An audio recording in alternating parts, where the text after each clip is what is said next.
സാധാരണ ഈ വെള്ളപ്പൊക്കമൊക്കെ ഉണ്ടാവുമ്പോഴത്തേക്ക് നമ്മുടെ നോഹയുടെ പെട്ടകം പോലെ ഒരു സംഗതി ഉണ്ടായിരുന്നെങ്കിൽ തീർച്ചയായിട്ടും നമ്മൾ അങ്ങനെ ചിന്തിച്ചിട്ടില്ലേ? ഞാൻ ചിന്തിച്ചിട്ടുണ്ട്. പ്രത്യേകിച്ച് 2018 വലിയൊരു വെള്ളപ്പൊക്കമൊക്കെ ഉണ്ടായപ്പോൾ നോഹയുടെ പെട്ടകം ഉണ്ടായിരുന്നെങ്കിൽ നമുക്ക് എല്ലാവർക്കും രക്ഷപ്പെടാം എന്ന് വിചാരിച്ചിട്ടുണ്ടായിരുന്നു. എന്നാലേ നോഹയുടെ പെട്ടകം എന്നുള്ള പേരിൽ തന്നെ ഒരു ജീവൻ രക്ഷാ കവചം ഉണ്ടാക്കിയിരിക്കുകയാണ് ഒരു ബഹുമാനപ്പെട്ട വൈദികൻ. അതെ, കോട്ടയത്താണ് സംഭവം.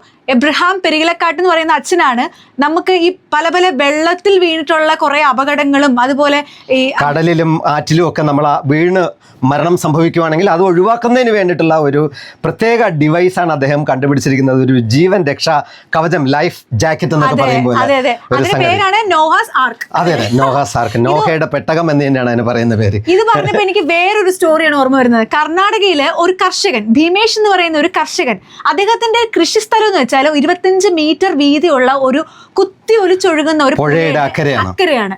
അപ്പോൾ ഈ പറയുന്ന പുഴ കടന്ന് അക്കരെ പോകണമെങ്കിൽ പാലം വേണം. ഈ പാലം ഉണ്ടാക്കി തരാനായിട്ട് ഗവൺമെന്റിനോട് പറഞ്ഞ് അദ്ദേഹം മടുത്തു.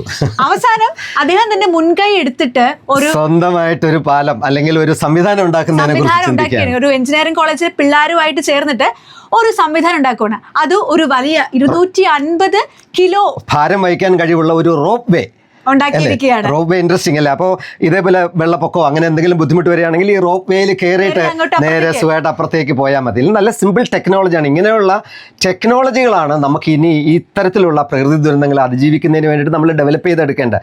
അതിലേക്കുള്ള ചെറിയ ചെറിയ ഉദാഹരണങ്ങളാണ് നമ്മളിവിടെ ഇന്ന് പങ്കുവച്ചത്. ശരിക്കും prevention is better than cure നമ്മൾ പറയും അല്ലേ? അത് പറയുമ്പോഴേക്ക് തന്നെ ഇപ്പോഴത്തെ ഹൈക്കോടതി ഗവൺമെന്റ് സംവിധാനങ്ങളെയൊക്കെ വഴക്ക് പറഞ്ഞിരിക്കുകയാണ്. എന്തുകൊണ്ട് ഇത്തരത്തിലുള്ള ടെക്നോളജി നിങ്ങൾ ഡെവലപ്പ് ചെയ്യുന്നില്ല? ഈ ഭൂകമ്പം ഉണ്ടാകുമ്പോഴും അല്ലെങ്കിൽ വെള്ളപ്പൊക്കം ഉണ്ടാകുമ്പോഴൊക്കെ അതിനെ അതിജീവിക്കുന്നതിന് വേണ്ടിയിട്ടുള്ള സംവിധാനങ്ങൾ എന്തുകൊണ്ട് കണ്ടുപിടിക്കുന്നില്ല? യെസ്, അപ്പോൾ ശാസ്ത്ര സാങ്കേതിക രംഗം ഒരുപാട് വളർന്നുകൊണ്ടിരിക്കുന്ന ഒരു കാലഘട്ടമാണിത്. വയനാട് പോലുള്ള ദുരന്തങ്ങൾ ഉണ്ടാകാതിരിക്കുവാനുള്ള ടെക്നോളജി ഇനിയും നമ്മൾ മുന്നേറേണ്ടിയിരിക്കുന്നു. തീർച്ചയായും. അതുപോലെ തന്നെ ഇത് ഗവൺമെന്റ് നേരിട്ട് നടത്തുവാണെങ്കിൽ അത് എല്ലാവർക്കും, പൊതുജനങ്ങൾക്ക് മുഴുവനും അത് പ്രയോജനം ചെയ്യുന്ന വലിയ സംവിധാനങ്ങളായിട്ട് മാറും. അത്തരത്തിലുള്ള ടെക്നോളജികൾ നമ്മുടെ നാട്ടിൽ ഇനിയും ഉണ്ടാകട്ടെ എന്ന പ്രാർത്ഥനയോടുകൂടി നമുക്ക് ആരംഭിക്കാം ഇന്നത്തെ മോർണിംഗ് ഡ്രൈവ്.